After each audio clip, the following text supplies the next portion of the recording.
Hola, yo soy Pau. Y yo soy Pato. Bienvenidos a la cuarta temporada de Inercia Podcast. No olviden suscribirse a todos nuestros canales, entre ellos YouTube y todas las plataformas de podcasting, así como nuestras redes sociales. El impacto crea movimiento, solo hay que iniciarlo.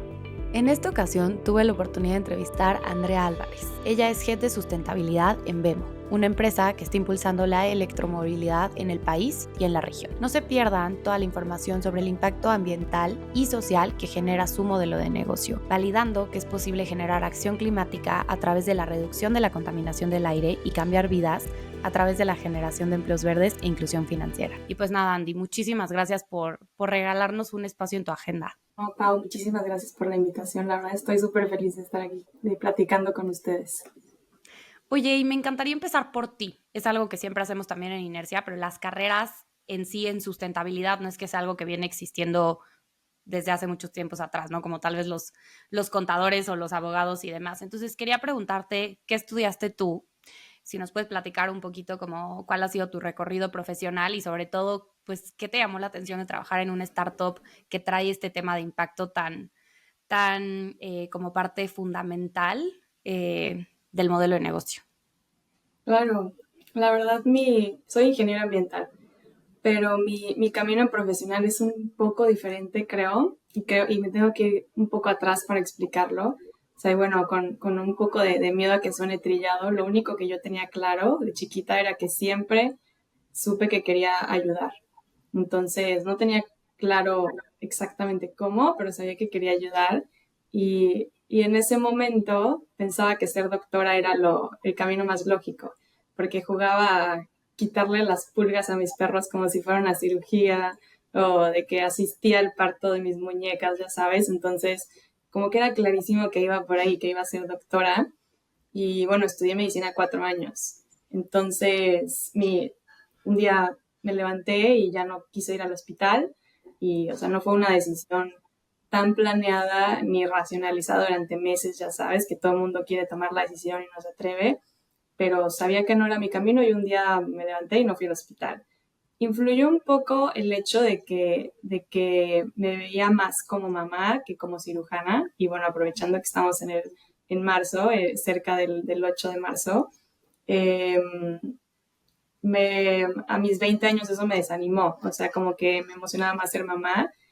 Y todo el mundo me decía, ya la vas a terminar, ya terminarla, porque sí, me salí en séptimo, octavo semestre. Eh, y sabía que tenía que buscar otro camino. Entonces mi carrera profesional empezó en la ciencia, o sea, en hospitales, sacando muestras de sangre a pacientes, o sea, una etapa muy diferente, muy distinta de mi vida. Y después de que brinqué al abismo, fui maestra. Estaba en un parque paseando a mi perro y me ofrecieron un trabajo de que fuera maestra de kinder y fui maestra de kinder. Entonces pasé de ciencia a maestra y luego entre que me di cuenta que quería sustentabilidad, pasé a ingeniería ambiental y es porque siempre me ha como maravillado la naturaleza, o sea, se me sigue pareciendo muy, muy loco que estamos flotando en una piedra que gira alrededor de una estrella, o sea, que tenemos una capita que nos cubre, que es la atmósfera, que lleva millones de años ese equilibrio y nosotros en 200 años lo estamos arruinando todo. Entonces, eso es lo que me enojó y me motivó a cambiarme a sustentabilidad. Y mi primera experiencia de sustentabilidad fue en Coca-Cola. Y ya ahí, cómo llegué a trabajar en Vemo, en una empresa de impacto, pues llegué por accidente, por ir flotando. Un amigo me dijo que buscaban a alguien y llegué, pero por lo que me quedé, además del impacto que puede lograr Vemo, es porque la gente, o sea, me gusta aprender, me gusta rodearme de personas apasionadas, inteligentes, más inteligentes que yo y con ideas enormes. Entonces, sí, me llegué a Vemo por accidente, me quedé o sea, me gustó el impacto de Vemo, pero me quedé por la gente, la verdad. Y obvio, movilidad sostenible, o sea, también, ¿por qué vehículos eléctricos y no sé, agua o diversidad o género, cosas así, que también tienen mucho impacto? Es porque, o sea, la movilidad está te volteas a la ventana y está ahí afuera, o sea, puede dejar una huella importante y un impacto inmenso si lo haces hoy y no esperar a 20, 30, 20, 50. Entonces, por eso en resumen, sí fue un poco diferente mi carrera profesional, mi camino, pero llegué a ayudar, que era lo que sabía que quería hacer de chiquita. La verdad es que sí, sí es un recorrido bastante integral. No tenía ni idea de ese primer arranque, pero creo que lo que siguió, independientemente del lugar en donde estuvieras y lo que estuvieras ejerciendo como profesión, era esta fuerte alineación con tu propósito, ¿no? Y ese tema que yo de verdad que creo que el mundo va a empezar a mejorar en muchas cosas, desde impactos ambientales y sociales, porque estamos evolucionando como seres humanos, no dejamos de evolucionar y esa conciencia, los niveles de conciencia que tenemos de cómo queremos trascender, de a qué vinimos a este planeta, nos están llevando, queramos o no, a tomar este tipo de decisiones, la verdad. Y a mí, digo, obviamente me fascina y lo que sí me gustaría que se queden todos y todas que nos escuchan, que independientemente del rol que tengan, esta actitud de servicio y de ayudar, pues puede llegar a Eso era, cualquiera de ellos, ¿no? Entonces, la justo. verdad es que está espectacular. Qué padre escuchar y la verdad me da mucho gusto, igual haciendo referencia a lo que decías de ahorita que estamos grabando en el marco del Día Internacional de la Mujer. También ver a muchas mujeres en sustentabilidad a mí me encanta. O sea, creo que no es coincidencia. Creo que compartimos un tema de propósito, trascendencia, conexión en general con el entorno muy fuerte y que cada vez que me topo con mujeres en sustentabilidad, me da muchísimo gusto saber que esta red va creciendo, ¿no? Entonces, pues felicidades, Andy, por este gran recorrido. Y metiéndonos ya un poco más en el tema de por qué hace sentido la cuestión de electromovilidad, ¿no? O sea, al final en Inercia hablamos de impacto social, impacto ambiental, pero pues quería que con tus datos, algunos de los datos que tenemos aquí también es, pues por ejemplo, que el 95% de las necesidades energéticas hoy se satisfacen con combustibles fósiles y que al menos en Ciudad de México tenemos 5 millones de vehículos al menos. Ahorita tú nos dirás si los datos están medio correctos o no, pero ¿podrías platicarnos tú, pues, de qué tamaño es este impacto del transporte de combustión y de qué tamaño es la oportunidad que tenemos de resolverlo con electromovilidad?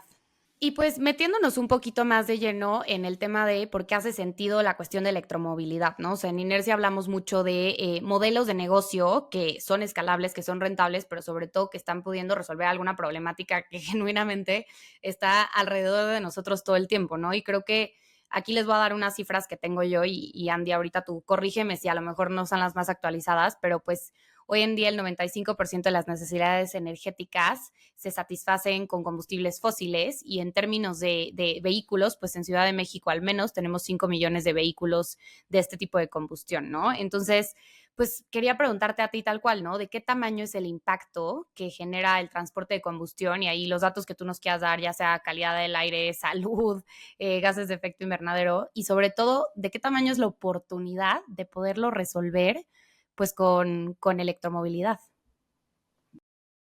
Y te platico, Pau, la verdad es que el problema del transporte es enorme. O sea, y bueno, no quise decir la palabra problema diciendo que es como algo negativo, o sea, es necesario tener cómo transportarnos, ¿ok? El transporte basado en combustibles fósiles sí es uno de los principales contribuyentes a las emisiones de gases de efecto invernadero. O sea, anualmente en el mundo se emiten 51 billones de toneladas de gases de efecto invernadero y tenemos que llegar a cero en 2050. Entonces tenemos que entender de dónde vienen estas emisiones y el transporte son el 16% de todo lo que se genera en el mundo, ¿ok? El resto es industria, electricidad, agricultura y edificios principalmente, o sea, calefacción, refrigeración. Entonces, para combatir el cambio climático, necesitamos soluciones para estas 5 cosas. Fabricar cosas, prender la luz, cultivar nuestra comida, mantenernos frescos, calientitos y transportarnos. Entonces, estas son formas de mitigación. Si buscamos cómo reducir las emisiones, hablamos de mitigación.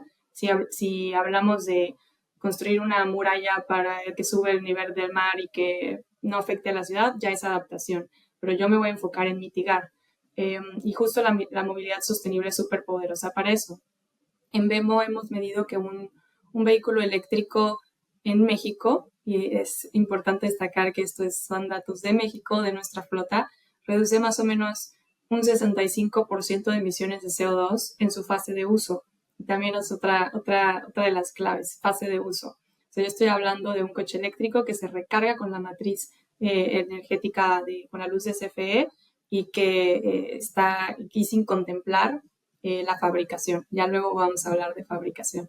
Y esto se debe a que un coche eléctrico es 4 veces más eficiente en convertir la energía en movimiento. Y la pregunta obligada que siempre me hacen es, pero aún con la electricidad de CFE, que no es en fuentes renovables, sí estamos usando ese 65%, es aún con la matriz energética de México, o sea, que es más o menos 30% renovables. Aún con esos números de combustibles fósiles en la matriz, logramos ese 65% de reducción, pero no es un número fijo, o sea, no, sí es fijo para Vemo, pero no es un número fijo para toda la electromovilidad en todo el mundo. ¿Por qué? Porque los coches eléctricos, nuestra flota, recorren muchísimos kilómetros diarios. O sea, un vehículo en Vemo Conduce, que son los coches que ves por toda Ciudad de México, los coches blancos con la letra verde de Vemo, la B de Vemo, recorre más o menos 200, 400 kilómetros al día. Si cambias eso a combustibles, es una locura. A gasolina es una locura. Por eso, como es más eficiente la electricidad que quemar, que la combustión, o sea, por termodinámica, se sigue viendo esas reducciones. Y algo también que me gusta explicar es que la electromovilidad es una de las soluciones para reducir la huella de carbono del transporte. No, el objetivo no es reemplazar todos los coches de gasolina por eléctricos, sino mejorar la movilidad en su conjunto, o sea, calles caminables con sombra, mejorar el transporte público, la infraestructura para bicicletas, o sea, la logística urbana optimizada, más electromovilidad, vamos a lograr atacar el problema del 16% de emisiones de gases de efecto invernadero. Y ahí me interrumpe si hay algo que no quedó muy claro, pero hay otro tipo de emisiones que son las del aire, que ya no son emisiones que atacan, que contribuyen al cambio climático, o sea, que se van a la atmósfera y atrapan el calor y causan el calentamiento global, esos ya no son. Ahora vamos a hablar de las emisiones que afectan a la salud de las personas, que son los contaminantes del aire, que son material particulado, óxidos de nitrógeno, óxidos de azufre. Y hay un ejemplo que a mí, con mi antepasado de medicina, me impacta, que es el material particulado 2.5, que son tan pequeños, tan chiquitos, que cuando los respiras, cuando vas caminando en la calle, pasan por los pulmones, pasan por los alvéolos y se van a la sangre. Entonces la contaminación la respiras y se te va a la sangre, ¿ok? Por eso cada año la mala calidad del aire causa 7 millones de muertes de personas en todo el mundo, según la Organización Mundial de la Salud. Entonces los vehículos eléctricos no tienen un tubo de escape, entonces no quemas algo. Entonces no necesitas tener ese escape que esté sacando el gas contaminante. Entonces no generan emisiones locales. Ahí es un poco confuso el término cero emisiones cuando ven vehículos eléctricos.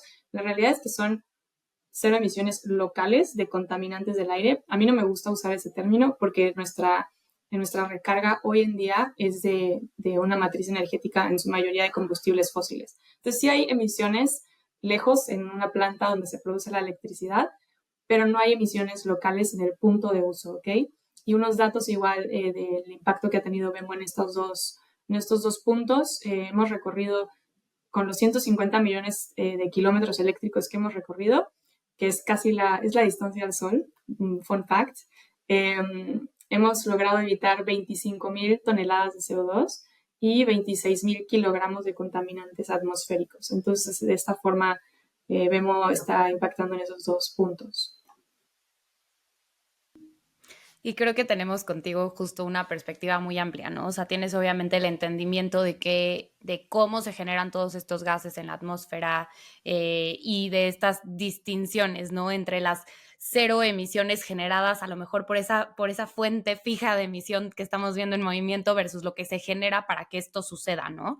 Y creo que eso es súper importante, pero sobre todo tu conocimiento médico de cómo esto trasciende a cualquiera de las personas que vamos caminando por aquí, creo que todos los que vivimos en Ciudad de México sabemos que el tema del doble no circula y que voltees y no puedas ver ninguno de los volcanes, claramente no puede ser algo benéfico para la salud, ¿no? Y que a veces mucha gente no logra entender hasta qué punto puede llegar, pero sí genuinamente son niveles de contaminación que no pueden tener un impacto positivo en nosotros, ¿no? O sea, y cualquier balance, que me encantó eso que decías tú, no es que vamos a sustituir absolutamente todo. Y creo que eso ha sido un tema con lo que en sostenibilidad lidiamos mucho, ¿no? O sea, el tema de los extremos y que a veces alguien es como, ya cero combustibles fósiles, porque tal, no. A ver, el tema es que tenemos que entender pues este balance entre lo que se genera, lo que se absorbe por diferentes sumideros que existen, la velocidad a la que lo generamos versus la que lo estamos, o sea, entonces, en fin, para mí justo lo que decías tú es un buen balance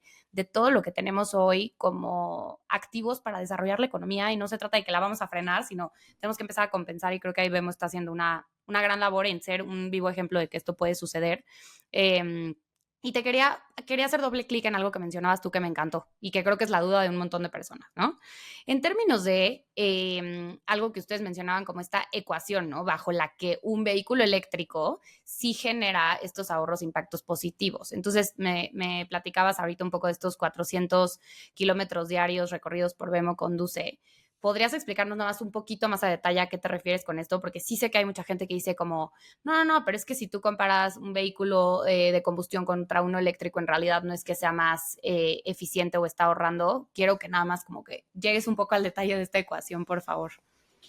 Claro que sí, la verdad es que sí es algo que hasta en fiestas me preguntan, ya sabes, o sea, sale el tema en una reunión y es algo que, o en un evento, cuando hablo en un evento, siempre sale la pregunta, o los haters, ¿no? En los comentarios. Entonces sí vale la pena explicarlo. El 65% de reducción, el dato que les dije hace ratito, es en fase de uso. Pero si vemos la fabricación, un vehículo eléctrico empieza a reducir emisiones aproximadamente a los 30,000 kilómetros. O sea que eso es, en Wemo Conduce, más o menos 3 meses de operación. Un vehículo eléctrico a la larga tiene menores emisiones totales que un vehículo de combustión, considerando que nuestra flota recorre 120,000 kilómetros al año por unidad, la reducción de emisiones se maximiza. Entonces, imagínate que un vehículo es una persona que se sube a un avión y que lleva una maleta que es su huella de carbono, ¿ok? Un vehículo eléctrico se sube al avión con una maleta de 9 toneladas y un vehículo de combustión se sube al avión con una maleta de 5 toneladas. Entonces, a primera vista, si dices, bueno, el vehículo eléctrico está en desventaja porque su maleta es más pesada al inicio. Pero lo interesante es después. O sea, cada mes ambos pasajeros siguen metiendo cosas a su maleta con cada kilómetro que recorren. El vehículo eléctrico añade menos peso mes a mes porque es más eficiente, y el vehículo de combustión, en cambio, sigue echándole peso a su maleta a un ritmo mucho mayor. Entonces, después de un año de operación, revisamos las maletas de ambos pasajeros en el avión, ¿no? Y vemos que el vehículo eléctrico ahora pesa su maleta 26 toneladas, que son las 9 iniciales y las 17 del año de operación. Y pesas ahora la del vehículo de combustión y pesa 35 toneladas. Entonces, 5 iniciales y 30 del año de operación, ¿no? Entonces, estás comparando 26 del vehículo eléctrico y 35 del de combustión. Entonces, el punto no es decir nunca que el vehículo eléctrico no tiene maleta, no tiene peso en su maleta, o sea, que no tiene huella de carbono, que es cero emisiones, no, sino que su huella de carbono crece más lento y al final del viaje carga con mucho menos peso, ¿no? Y pensemos que cada tonelada de peso, extra del combustible, que es como el combustible adicional que el avión tiene que quemar. Entonces, si logramos reducir el peso de todas las maletas, tanto del de combustión del vehículo eléctrico, hacemos que el avión consuma menos, ¿no? Eso es el calentamiento global, es el cambio climático. Entonces, la ecuación clave, o sea, es para generar estos ahorros, la ecuación clave es simple. Vehículos de uso intensivo, o sea, que recorren muchísimos kilómetros. Te decía, tú y yo, nuestros vehículos que usamos, no sé, para ir a la universidad, para ir al súper, no recorremos 200, 400 kilómetros al día. Wemo Conduce, sí. Entonces, necesitamos eso, que sea de uso intensivo, y recargar con una matriz energética que no dependa 100% de carbón, o sea, un poquito limpio como en México, que es más o menos 30% renovables, también ayuda. De preferencia sí que sea full energía renovable, sería ideal. Pero bueno, también otra duda que siempre sale es cómo comparamos estas emisiones evitadas, esta huella de carbono, y es súper fácil. Para calcular la huella de las emisiones evitadas, que es lo que se ahorró, lo que no se generó y se acumuló en la atmósfera, ¿ok? Calculas la huella de carbono de un vehículo eléctrico, suponiendo que nuestra flota no fuera eléctrica y fuera de combustión, calculas esas emisiones hipotéticas. Entonces tienes la distancia recorrida, usas los kilómetros, el consumo de combustible, o sea, cuántos kilómetros recorre por litro de gasolina, y tienes los factores de emisión ya establecidos de Semarnat, de fuentes globales, y sorry si me meto un poco técnico, pero siempre sale esta pregunta, y calculas esa huella hipotética de si tus vehículos eléctricos no fueran eléctricos y fueran de combustión. Y calculas la huella de carbono del vehículo eléctrico. Entonces tienes la energía usada para cargarlo, que son los kilowatts hora, y factores de emisión de la electricidad. ¿Cuánto CO2 se genera por cada kilowatt hora consumido en la matriz energética de ese país? Y lo restas. Ya tienes las reales de tu vehículo eléctrico, porque no son cero emisiones, y las hipotéticas del de combustión imaginario, y las restas. Y así ya tienes las emisiones evitadas. Entonces, de ahí sale el dato del 65% de fase de uso, y más o menos sabemos que a partir de los 30.000 kilómetros, contemplando la maletota que traía el vehículo eléctrico al inicio por la fabricación, tenemos que empezamos a ahorrar. Entonces tenemos esos dos datos ya contemplando todo ciclo de vida y solo operación. No sé si quedó claro. Sí, no, a ver, creo que nada más estás reforzando estos puntos, ¿no? O sea, el tema de todas las acciones que se están haciendo para la lucha contra el cambio climático, la disminución de las emisiones, para frenar el calentamiento global y demás, pues tienen que tener la misma lógica estratégica con la que hemos tomado muchas otras decisiones en el pasado, ¿no? O sea, no se trata de que yo, que vivo en Santa Fe y trabajo en Santa Fe, si ya tenía un coche de combustión, ahora me voy a dedicar a cambiarlo por uno eléctrico y que eventualmente, ya sabes, es un tema de hay que pensar muy bien en dónde estamos poniendo los recursos y los cambios, y por eso también, por lo que entiendo, hace sentido que si se va a hacer este tipo de inversión, justo es para pues diferentes fuentes de transporte que sí están recorriendo distancias en donde sí se va a ver realmente este retorno y esta eficiencia, que eventualmente asumo que también le pega hasta ya costos y demás, pero es que tienes que llegar a una ecuación en donde haga sentido. Entonces, a mí me queda muy claro. La verdad, gracias, porque siento que todo el mundo trae siempre ese speech y es complicado sin tener tantos fundamentos poderlo defender.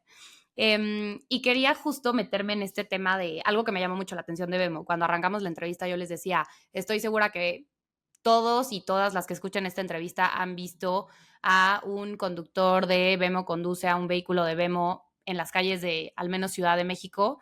Sé que tienen operación en Latinoamérica también, pero yo creo que muy pocos saben todo lo que hay detrás. Entonces quería preguntarte, justo en el documental, tienen un muy buen documental en HBO para quien lo quiera ver, pero tocaban este tema de que no basta con ofrecer vehículos eléctricos, sino garantizar un ecosistema de movilidad limpia verdaderamente sostenible. Entonces la pregunta tal cual que quiero que nos expliques un poquito es, pues, ¿por qué fue necesario construir un ecosistema de movilidad limpia y no solamente participar en una vertical como tal vez en algún otro mercado lo hubieran hecho, ¿no? ¿Qué hay detrás de, nosotros solamente vemos los coches eléctricos, pero en realidad, ¿qué es lo que hay detrás para que esto esté en las calles de México? Sí, es súper interesante, la verdad. Eso también es algo que que amo del modelo de negocio de Vemo, es súper interesante.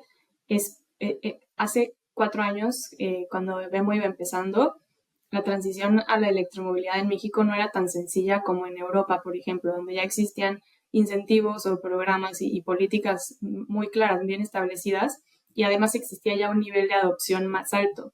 Aquí no estaban los cimientos listos para operar, o sea, no tenía sentido enfocarse en solo una vertical, era necesario construirlo desde cero.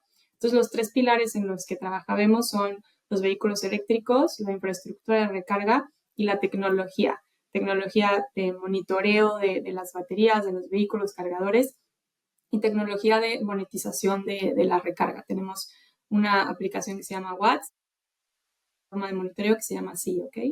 Entonces, imagínate si solo se invertía en infraestructura de recarga, En 2020 solo se vendieron 420 vehículos eléctricos en México y casi todos de alta gama. Entonces los dueños iban a cargar en sus casas. Entonces no había suficiente demanda para justificar una red de recarga pública. Y si solo se desplegaban vehículos eléctricos, no había infraestructura de recarga pública confiable en ubicaciones estratégicas y sin talleres especializados, o sea, para el mantenimiento. O sea, sería lento y costoso afectando la operación. Y sin la tecnología correcta, no había certeza de que de la durabilidad de las baterías, o sin una estrategia clara de monitoreo y optimización. Entonces, no estaba el ecosistema listo, era necesario desarrollarlo en todas sus dimensiones. Entonces, se construyó lo que hacía falta para hacer viable la electromovilidad. O sea, el mercado no podía esperar hasta 2030 para madurar por sí solo.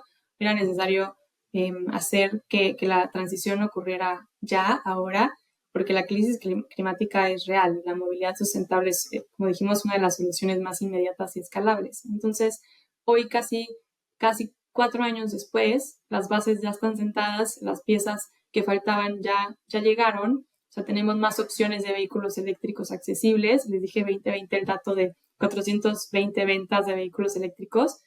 Hoy hay más de 80 modelos eléctricos en el mercado y 8 ya están por debajo de los 500,000 pesos mexicanos. O sea, ya son más accesibles para más personas. Entonces, tenemos también ya nuestro modelo listo un eléctrico con vehículos como el BYD D1 o el Dolphin, que permite que conductores independientes de plataformas de movilidad tengan 20% más de ingresos adicionales en comparación con un arrendamiento de un vehículo de combustión, solo, o sea, porque ya están listas las piezas, ya podemos ofrecerles a estos conductores un vehículo eléctrico que sea accesible para ellos. También se creó el primer taller multimarca de electromovilidad en México. Se optimizó el mantenimiento preventivo para realizarlo en 45 minutos versus 8 horas que sería con un concesionario tradicional. Entonces imagínate, si tenemos 650 vehículos eléctricos recorriendo en toda Ciudad de México, si no tuviéramos un taller, sería imposible tener una operación eficiente. Y también tenemos nuestra tecnología avanzada de gestión de flotas. Y nuestra plataforma sí monitorea más de 4,000 vehículos eléctricos, vigilando, por ejemplo, las baterías. Entendimos gracias a sí que se pueden superar las expectativas de degradación de batería y optimizar la operación gracias a nuestra plataforma. También ya tenemos, como no nos fuimos solo por los vehículos, tenemos ya la red de recarga más robusta y confiable en México. Hacemos más de 50,000 sesiones de recarga al mes, también gracias al desarrollo de nuestra app Watts, que optimiza y monetiza la recarga. Y nunca es con una tirada de los héroes silenciosos, todo es con una jugada de colaboración. Entonces tenemos alianzas estratégicas con los principales actores del sector, como son Didi, Uber, BMW, GM, Jack y muchas otras OEMs que trabajamos en conjunto para acelerar la electromovilidad. Repito, nunca de manera aislada, siempre en colaboración y buscando cómo avanzar juntos. Y bueno, la buena noticia con esto es que ya se aceleró la adopción. O sea, en 2024 las ventas de vehículos eléctricos en México crecieron 83% versus el año anterior, versus 2023. Creo que están alrededor de 30,000 ventas de vehículos eléctricos. Y logramos al final, gracias a esta tirada ecosistémica, a esta jugada ecosistémica, tener un 20% de utilización en un mercado con solo el 1% de adopción de vehículos eléctricos. Y para ponerlo en perspectiva es los jugadores más grandes de Estados Unidos o Europa tienen ese mismo 20% de utilización, pero en mercados de adopción con 15% en ventas. En México estamos en 20% de utilización, 1% de adopción. Entonces, tuvimos que atacar de la raíz tuvimos que abordar de raíz el riesgo de utilización y internalizar capacidades clave como la tecnología, infraestructura, el EPC, el mantenimiento, todo, y para lograr construir el ecosistema y hacer posible las condiciones que hacen falta para que sucediera. Y es que te digo, o sea, yo creo que muy poca gente está consciente de todo lo que tuvo que suceder para que esto se hiciera realidad. Yo mucho tiempo trabajé en Sistema B, que es una organización que otorga una certificación que se llama B Corp, que a lo mejor Soy conoces. fan. Pues nosotros aquí también somos fans de todas las B Corps y la verdad es que no era la primera vez, o sea, a mí como que sorpresa, no muy grata, pero no sorpresa, de negocios que están siendo pioneros en algún tema o que están queriendo cambiar la jugada de algún sector que lo lleva haciendo de alguna forma y ahora se está proponiendo alguna otra y que no nada más pueden apalancarse de su producto, su propuesta de valor, tienen que generar un ecosistema que genere las condiciones para que esto sea real, ¿no? Y como que yo escuchando un poco en su documental y haciendo el research decía, wow, o sea, al final el hecho de, pues un poco el huevo y la gallina, ¿no? Y lo que nos decías tú, a ver, no existe ahorita un fundamento para generar una red de recarga pública, pero al mismo tiempo, pues los vehículos que están no son democratizables en realidad el día de hoy y por ende, o sea, y así es es un efecto un poquito en cadena hasta el momento en el que ustedes dijeron esto no hace sentido, o sea, no podemos hacer A si no hacemos B y C, y al final B y C van a fortalecer muchísimo todo esto para genuinamente acelerar esta transición hacia la electromovilidad. Entonces, sí tenía muchas ganas de que pudieras contarlo un poquito más a detalle, porque creo que, no sé, me ha tocado ver, tenemos en esta misma temporada una entrevista con ISOI, que tienen un emprendimiento de bioplásticos, y pues también un poco tiene que ver con otras cosas, ¿no? Va desde la educación de qué es un bioplástico para que eventualmente aquel que va a ofrecerlo pues pueda ofrecerlo de la misma forma y con la misma competencia y el detalle que un plástico que viene de algún fósil, ¿no? Entonces, bueno, en fin, la verdad es que es espectacular la historia de Vemo, sobre todo también desde el punto de vista de emprendimiento y modelo de negocio. Y hemos hablado muchísimo de la parte como ambiental, ¿no? Que al final pues es un poco de dónde viene esta cuestión de electromovilidad y lo que empuja, pero a mí algo que no quiero dejar pasar aquí en Inercia es pues también el impacto social que ustedes generan, ¿no? Sé que yo me acuerdo una vez que me subía, la primera vez que me subía a un auto de Vemo y para empezar eran de los que seguían y siguen limpios.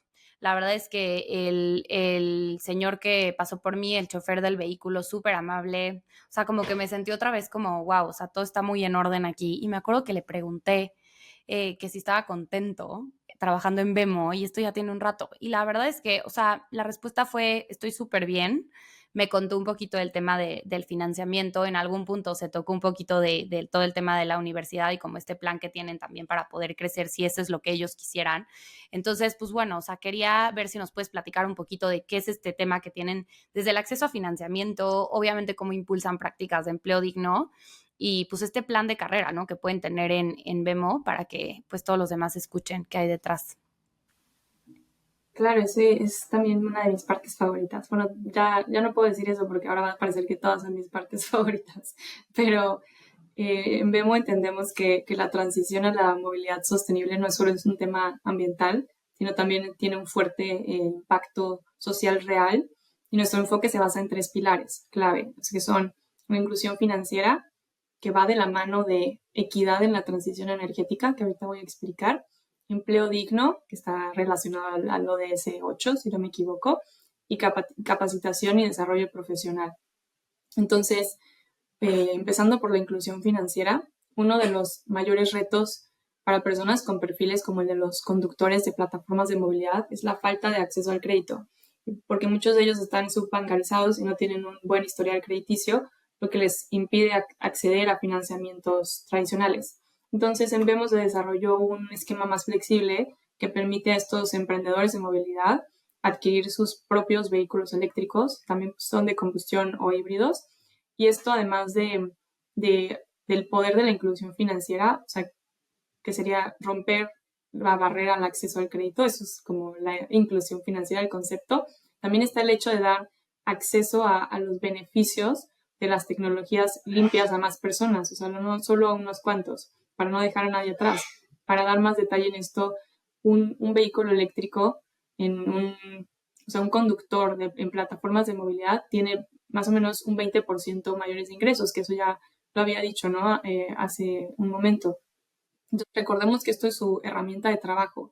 Entonces, ¿por qué no democratizar el acceso a estas herramientas y tecnologías de transición energética que tiene beneficios económicos reales para estos conductores y no solo a unos cuantos? Entonces, en este sentido, o sea, era importante que estuvieran todas las piezas para poder ofrecer un producto eléctrico, un crédito de un coche eléctrico, ¿no? Que esto es Vemo Impulso, que es una de las líneas de negocio de Vemo.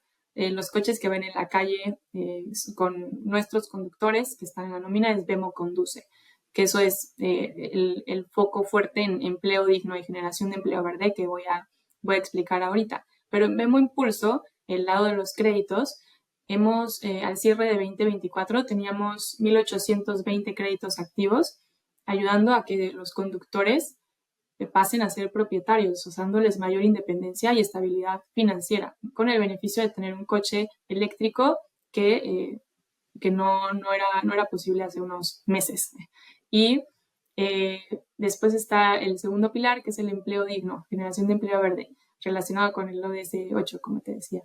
En Vemo ofrecemos empleo formal con seguridad social y prestaciones y posibilidad de un desarrollo profesional a todos los conductores de Vemo Conduce, o sea, los coches blancos, y todos ellos y ellas tienen un career path claro dentro de la empresa, porque son empleados como yo en la compañía. Esto es clave porque el sector transporte suele operar en condiciones de alta informalidad. Entonces, eso también es un fuerte impacto social, que en 2024 cerramos con más o menos 1,900 empleos verdes activos, también contribuyendo a la profesionalización de la movilidad sostenible y asegurando que tengan mejores condiciones laborales. ¿Y por qué esto es importante? Porque en 2023 la tasa de desempleo juvenil fue del 13% en comparación con el 3,7% entre los adultos. Y esto implica que hay mayor desempleo juvenil, o sea, 3 veces más mayor que los adultos.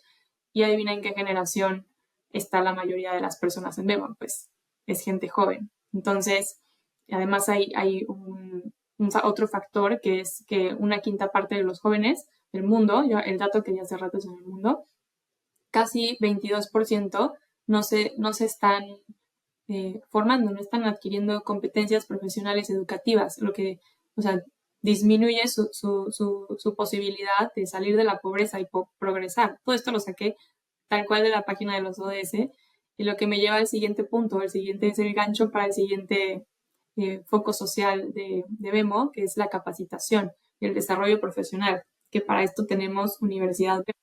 Entonces, no solo se trata de poner vehículos eléctricos en la calle, sino de preparar a quienes los conducen y proporcionarles habilidades técnicas y profesionales que les pueden servir donde sea.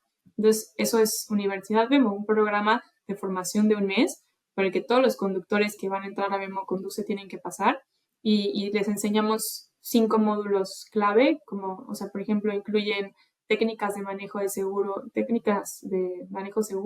eficiente. Les explicamos el impacto ambiental de esos coches eléctricos, o sea, tienen un módulo de sustentabilidad, tienen un módulo para aprender a usar plataformas digitales como la app de Uber, en algún punto les dan un poco de finanzas personales para que entiendan mejor sus ingresos a través de la app, y también de bienestar emocional, porque imagínate, manejar tantas horas puede ser también retador y tener que saber gestionar el estrés y la fatiga. Entonces, y también no se queda ahí, o sea, aparte de Universidad Vemo, a finales de año, del año pasado, a todos los driver leads les dimos capacitaciones en acoso sexual y violencia de género. Entonces, en resumen, no solo buscamos electrificar, sino construir ese ecosistema donde los conductores tengan mejores oportunidades económicas, estabilidad y crecimiento profesional. La verdad es que es súper admirable ver una propuesta de valor tan integral. O sea, creo que, no sé, esto a lo mejor me van a ahorcar por decirlo aquí, pero siento que son en esencia y en operación lo que tenemos nosotros entendido como una empresa B. O sea, creo que para mí al final va por todos lados y para todos lados. Y digo, no tienes que estar certificado para actuar como una empresa B, definitivamente. Entonces creo que es espectacular, me encanta. Y te voy a decir que yo la verdad es que sí estaba sorprendida de esa vez que me he subido y la verdad es que de vez en cuando lo hago porque me parece bastante interesante, pero si tú les preguntas más o menos términos de eficiencia, más o menos cuántos kilómetros pueden recorrer con una carga y demás datos específicamente del vehículo que están manejando, saben perfectamente toda esa información. O sea, no es algo que como que no, pues quién sabe, eso lo quería ligar a esta última pregunta, ¿no? Que es algo que mencionaban ustedes que me encantó, que es contagiar la experiencia de electromovilidad, ¿no? Y cómo al ser ustedes pioneros y estar generando un ecosistema, pues también de alguna forma están llevando este concepto y esta vivencia a muchas personas y la responsabilidad que también eso conlleva y la oportunidad enorme que están viendo de hacerlo de la forma como lo hacen hoy.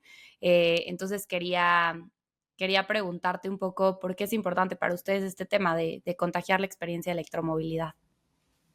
La verdad es que sí nos encanta esa analogía porque es exactamente eso, o sea, es la electromovilidad. Espero que para este punto ya esté un poco más claro que no es solo una transición tecnológica, sino es una forma de abrir la conversación sobre sostenibilidad en general, porque cuando un conductor se sube a un vehículo eléctrico por primera vez, muchas veces llega con dudas o incluso con escepticismo de si no va a aguantar la batería, el range anxiety, ¿no?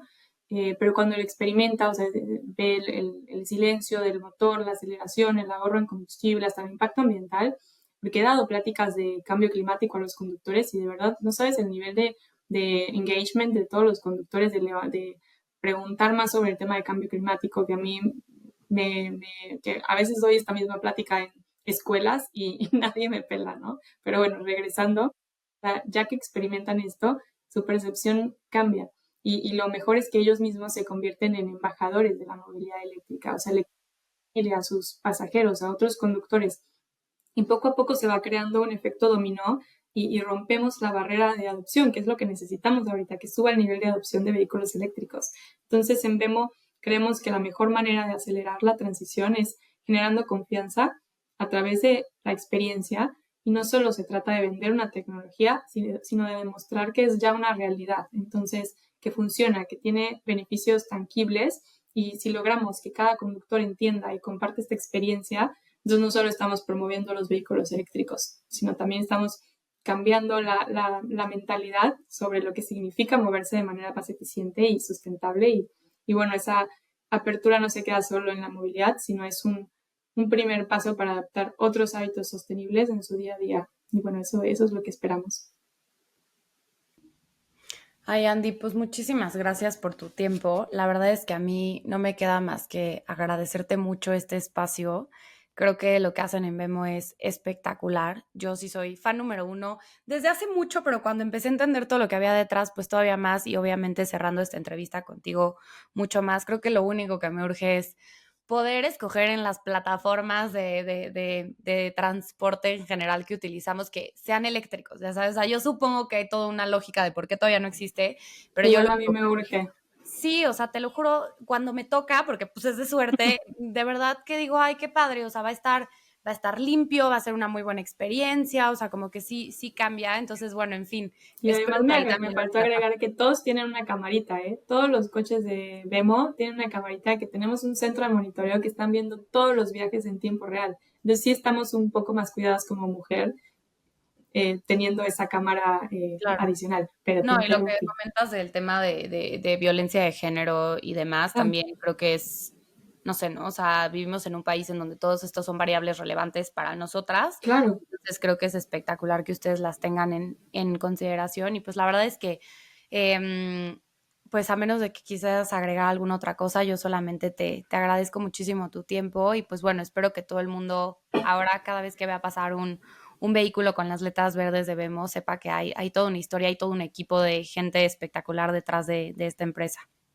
Mil gracias, Pau, de verdad. Muchas gracias por la invitación. Yo feliz de platicar todo esto para que ya no me ataquen en reuniones y comentarios mientras más gente sepa el impacto, menos hate por ahí.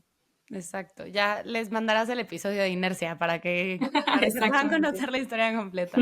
Pues nada, Andy, muchísimas gracias a ti. Gracias. Muchas gracias, Pau.